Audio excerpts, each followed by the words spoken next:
Ya puji Tuhan. Tuhan sedang membawa kita ke tempat yang lebih tinggi. Kita sedikit review apa yang sudah kita dengar beberapa hari ini.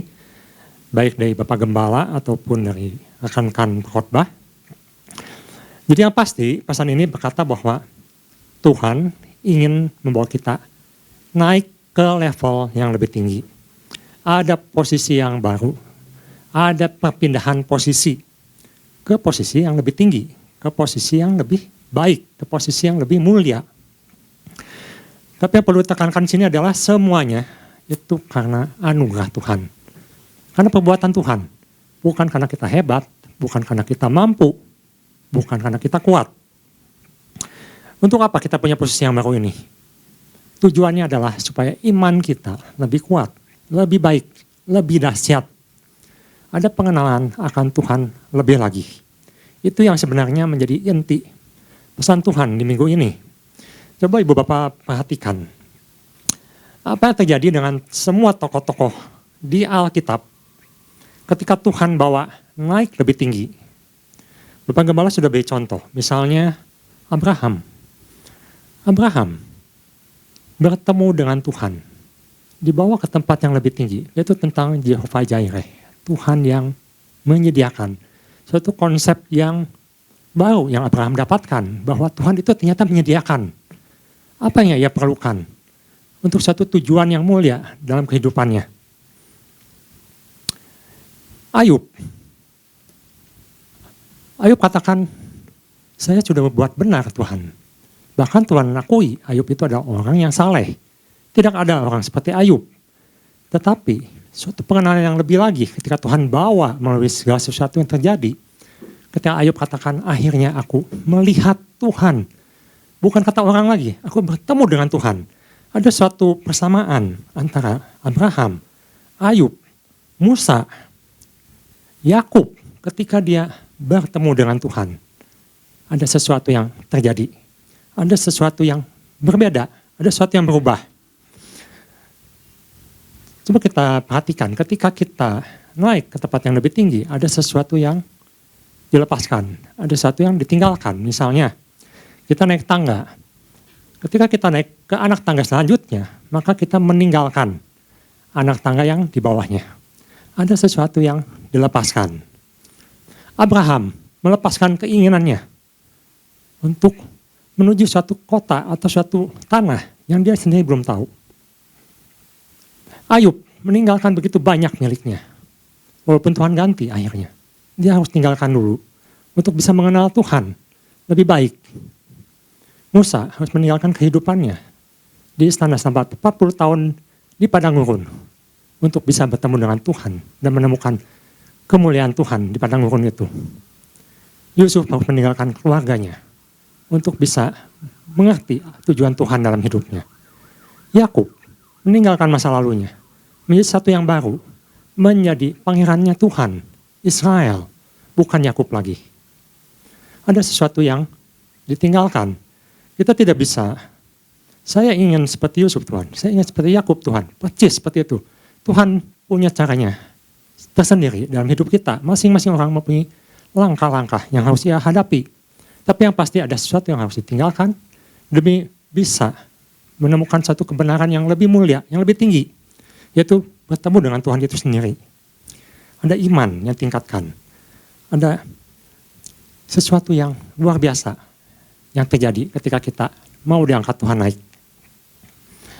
Nah, kita sudah tahu bahwa ketika Komsel ditanyakan, mengapa ada orang yang bisa naik? Ada orang yang tidak bisa naik. Sebenarnya ini ada satu pilihan juga. Satu pilihan yang harus kita ambil. Ketika Tuhan katakan, kamu akan aku bawa naik. Apa kita akan menyambut pesan ini? Atau kita mengabaikannya dengan berbagai macam alasan? Nah, pagi hari ini, saya ingin kita semua bisa naik. Mengambil satu pilihan yang tepat. Lanjut terus ke posisi yang lebih tinggi. Karena sebenarnya, semua orang ini tentunya rindu atau ingin mencapai suatu posisi yang lebih baik, lebih tinggi, lebih naik. Misalnya, saya baca katanya kalau di Indonesia ini, apartemen makin tinggi, makin mahal. Yang paling tinggi itu yang paling termahal. Karena di situ bisa melihat semua pemandangan dengan jelas. Di posisi tinggi, orang bisa melihat sesuatu lebih jelas. Dan bisa mengambil satu keputusan yang lebih baik. Karena semua faktor terlihat. Ada sesuatu yang lebih baik.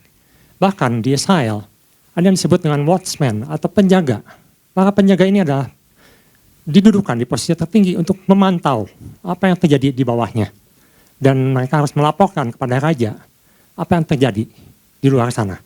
Watchman itu satu posisi yang tinggi. Dan tentunya ada satu tantangan juga menjadi seorang yang di bawah tinggi. Mari kita lihat di Yesaya. Kita akan baca dulu Yesaya pasal 48. Kita akan baca sekali lagi Yesaya pasal 48 ayat 17 sampai 18. Di situ dikatakan, beginilah firman Tuhan penebusmu yang maha kudus Allah Israel.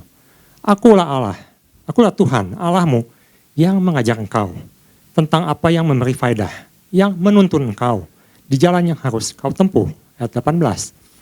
Sekiranya engkau memperhatikan perintah-perintahku, maka damai sejahteramu akan seperti sungai yang tidak pernah kering, dan kebahagiaanmu akan terus berlimpah.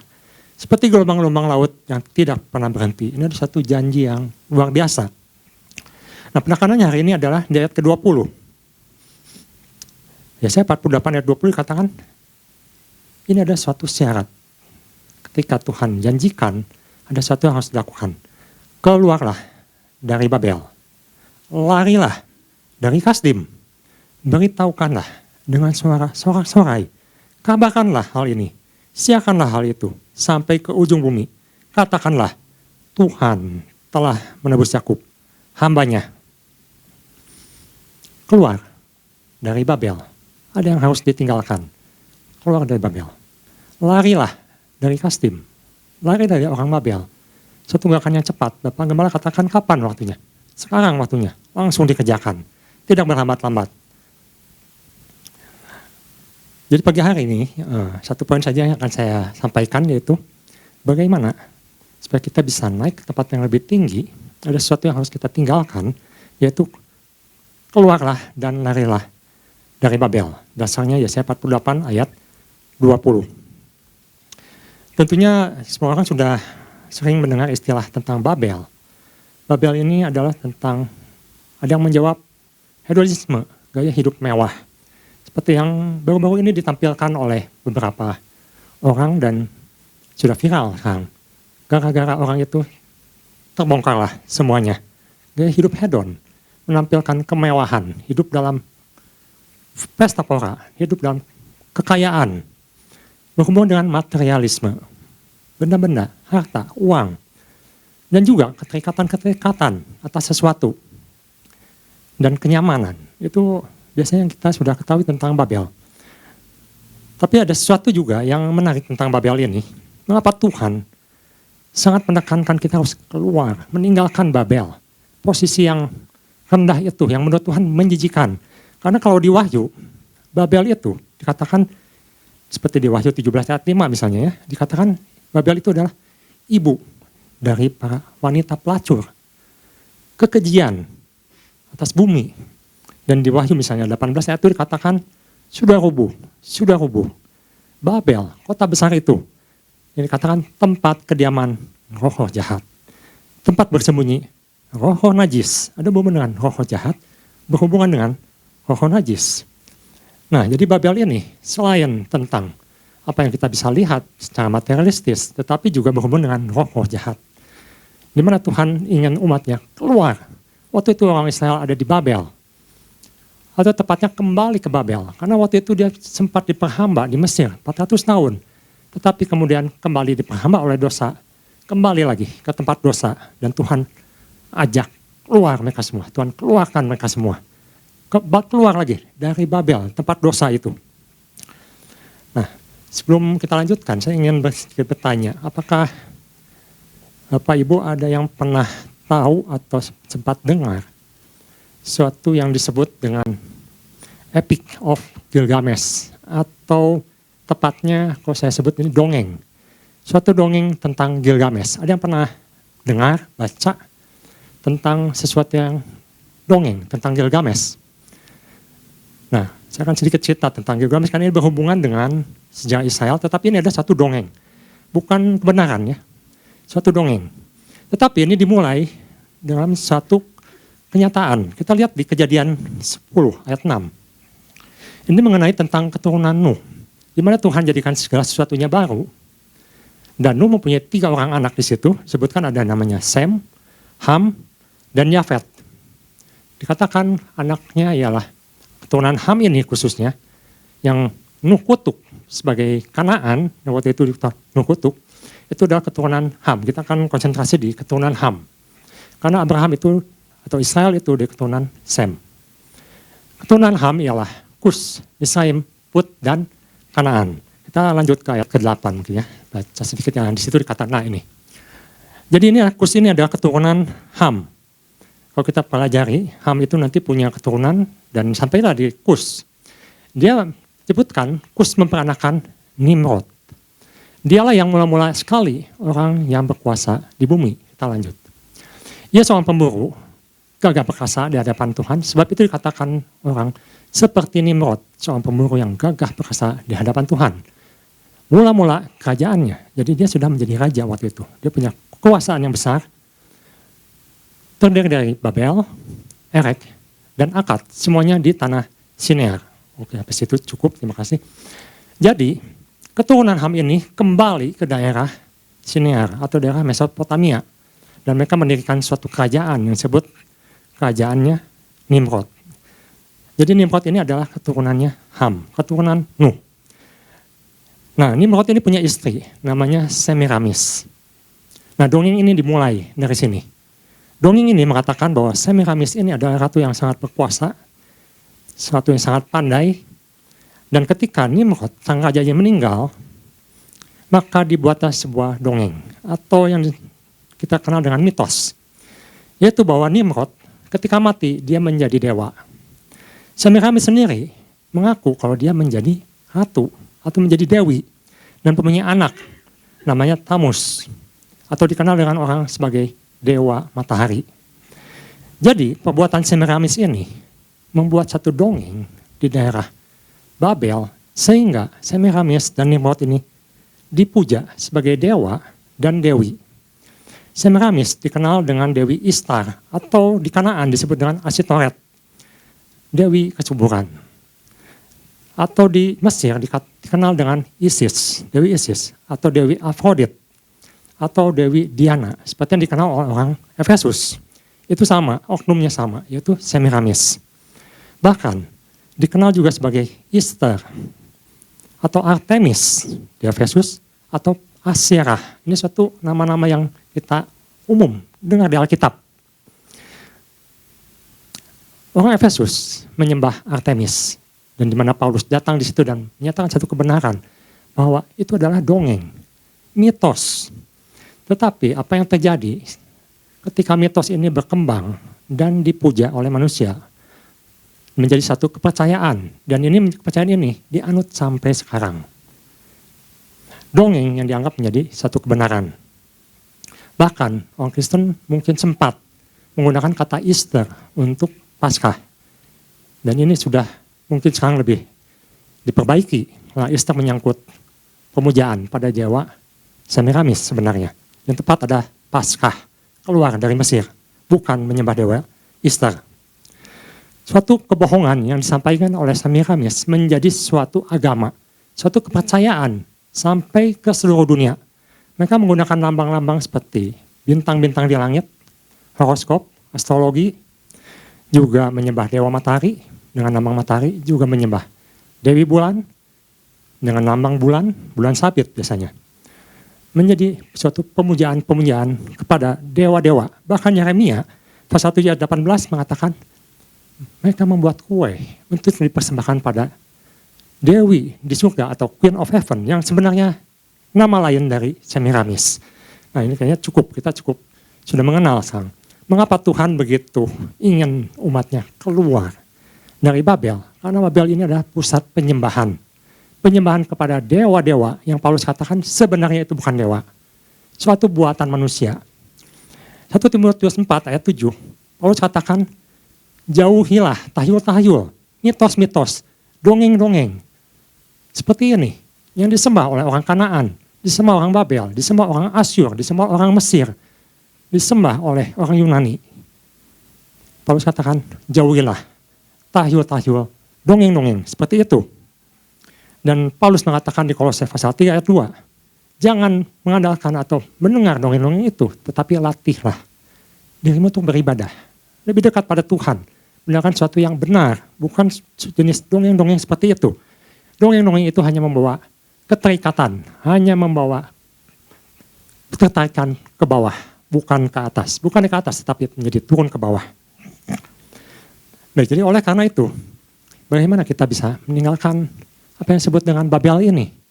Karena Babel ini ternyata masih hidup di zaman sekarang. Masih ada orang-orang yang hidup di Babel, masih terikat, masih menyembah, walaupun tidak sadar. Nanti kita lihat seperti apa bentuk penyembahan itu di zaman sekarang. Yang pertama, Paulus katakan, pikirkanlah perkara-perkara yang di atas. Ketika kita ingin naik ke atas, maka kita harus pikirkanlah perkara-perkara yang di atas, bukan perkara yang di bawah.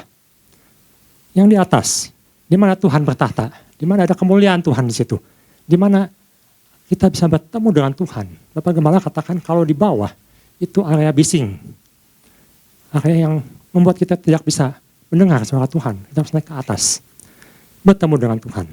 Roma 8 ayat 5. Orang yang hidup dalam daging hanya memikirkan perkara-perkara daging. Tetapi orang yang hidup dalam roh memikirkan perkara-perkara roh. Sebab mereka yang hidup menurut daging memikirkan hal-hal yang dari daging.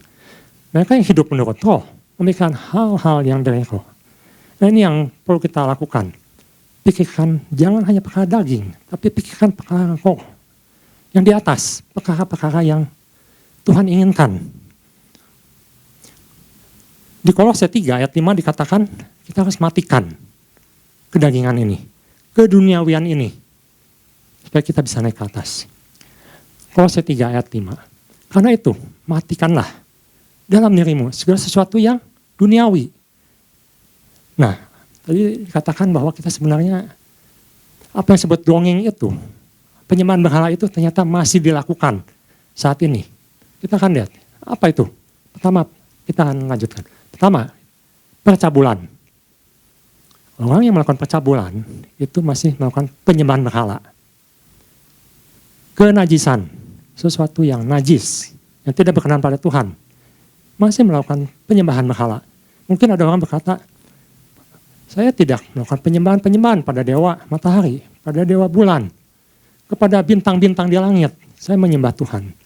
Tetapi Paulus katakan, orang yang masih hidup dalam percabulan, kenajisan, hawa nafsu, nafsu jahat, masih ada keinginan-keinginan jahat, keserakahan, serakah, yang sama dengan penyembahan berhala. Paulus katakan ini sama dengan penyembahan berhala, tidak ada bedanya.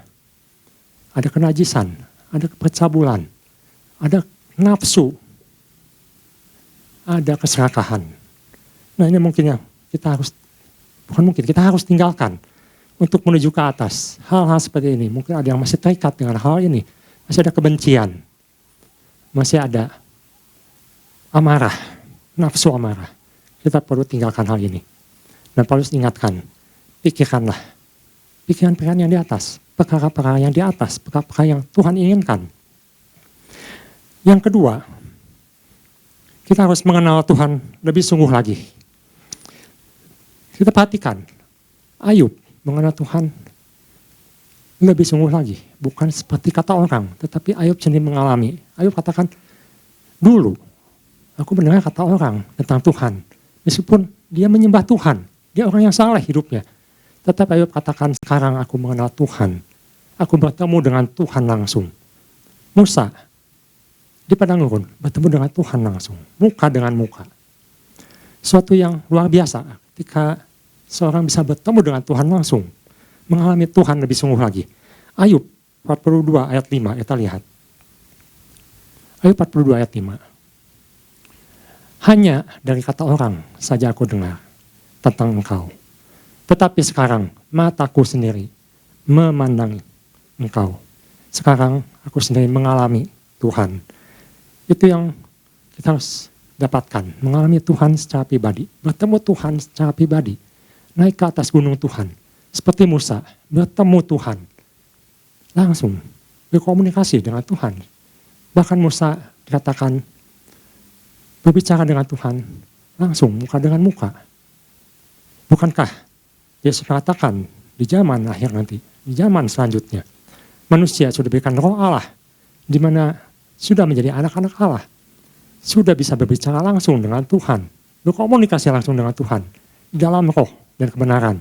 Ini satu kebanggaan bagi orang Kristen. Sebenarnya kita bisa menghadap Tuhan langsung, tanpa ritual yang ribet, tanpa sesuatu yang sulit. Datang pada Tuhan, lewat doa, lewat penyembahan, lebih sungguh lagi. Yang ketiga, sebentar, sorry, ada kelewat. Sebenarnya kalau kita perhatikan, kerinduan seperti Ayub atau Musa ini pernah disampaikan juga oleh Paulus. Kita lihat di Filipi 3 ayat 10. Bagaimana Paulus ini begitu merindukan sesuatu yang pernah dialami Musa. Apa yang pernah dialami oleh Ayub. Paulus katakan di Filipi 3 ayat 10.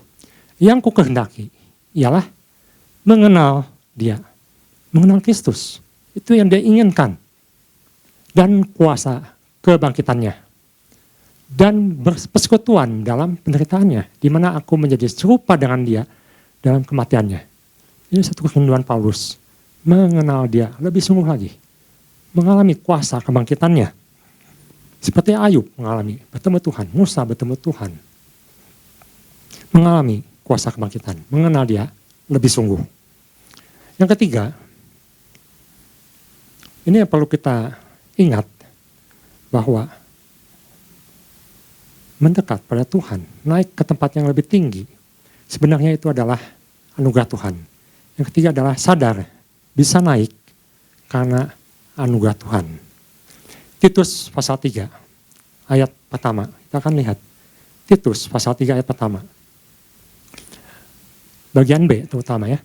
Ingatkanlah mereka supaya mereka tunduk kepada pemerintah dan orang-orang yang berkuasa, taat dan siap untuk melakukan setiap pekerjaan yang baik. Ada satu pekerjaan yang baik yang Tuhan sudah siapkan. Ayat kedua. Pekerjaan baik ini untuk apa? Atau apa yang harus kita tinggalkan? Yaitu fitnah. Harus kita tinggalkan. Pertengkaran. Harus kita tinggalkan. Tetapi hendaklah mereka selalu ramah, bersikap lemah lembut. Ramah, lemah lembut. Bukan sesuatu yang membuat pertengkaran, perpisahan, perpecahan. Ayat kelima, kita lihat. Titus 3 ayat 5. Pada waktu itu, dia telah menyelamatkan kita bukan karena perbuatan baik yang telah kita lakukan, tetapi karena rahmat-Nya. Oleh pemandian kelahiran kembali dan oleh pembaharuan yang dikerjakan oleh Roh Kudus. Jadi Paulus jelas mengatakan bahwa semuanya ini, kekuatan itu, kemampuan itu, karena Tuhan yang berikan. Bukan perbuatan baik kita, bukan kehebatan kita, bukan karena status kita, tapi karena anugerah yang diberikan oleh Tuhan, karena rahmat Tuhan, karena anugerah Tuhan. Karena itu kita harus minta anugerah Tuhan ini, supaya kita bisa melakukan apa yang Tuhan inginkan. Tentang kelahiran kembali adalah suatu pembaharuan budi, suatu perubahan pikiran, di mana pikiran yang lama ditinggalkan. Tidak lagi hidup dalam penyembahan-penyembahan yang Paulus katakan sama dengan penyembahan berhala. Tinggalkan, miliki pikiran yang baru. Paulus katakan milikilah pikiran Kristus. Pikiran-pikiran Kristus, itu yang harus kita dapatkan. Dan di sini katakan semuanya ini dikerjakan oleh Roh Kudus. Kita diingatkan kembali, semuanya dikerjakan oleh Roh Kudus. Tanpa Roh Kudus, tidak mungkin orang berkenan pada Tuhan. Tanpa Roh Kudus, mustahil orang bisa bertemu dengan Tuhan. Tanpa Roh Kudus, kita tidak bisa melakukan apa yang Tuhan perintahkan. Semuanya kembali pada Roh Kudus yang menguatkan, yang membawa kita naik ke atas. Karena itu, pagi hari ini kita ingat kembali. Ada 3 hal yang perlu kita ingat. Yang pertama, kita harus memikirkan perkara-perkara yang di atas. Tinggalkan yang disebut di atas penyembahan berhala itu, Babel itu, yang Tuhan sangat benci. Kita harus mengenal Tuhan lebih sungguh lagi. Mengalami Tuhan secara pribadi. Untuk saya, ibu, bapak, saudara. Dan kita harus sadar semua itu karena anugerah Tuhan. Bukan kekuatan kita. Hanya Roh Kudus yang memampukan. Karena itu kita harus minta lebih lagi. Minta diurapi lebih lagi. Supaya Roh Kudus memampukan apa yang Tuhan inginkan dalam hidup kita. Sekian firman Tuhan. Tuhan Yesus memberkati.